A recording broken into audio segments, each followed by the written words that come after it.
Rwanda began the 28th commemoration of the 1994 genocide perpetrated against the Tutsi on Thursday.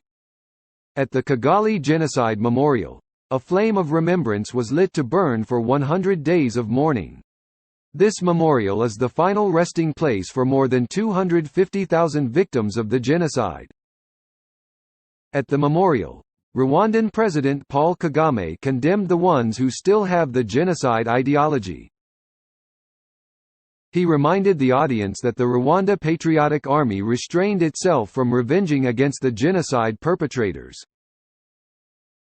Kagame also told off those questioning Rwanda justice system, the basis of which some countries are reluctant to extradite genocide suspects to Kigali.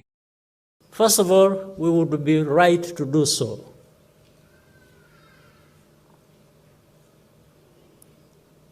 But we didn't.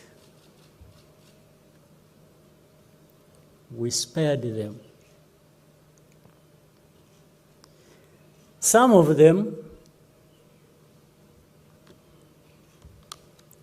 are still living today in their homes, in their villages.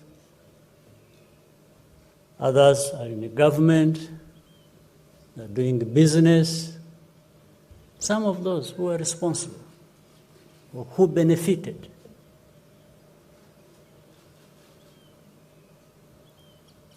We didn't do that.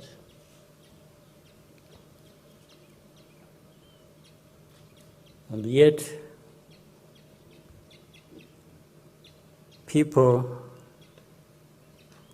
will have guts to say what they say about us or do against us, what they still do up to now. But let me tell you,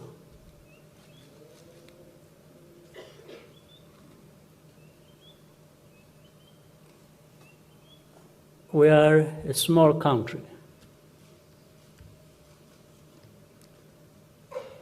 but we are big on justice.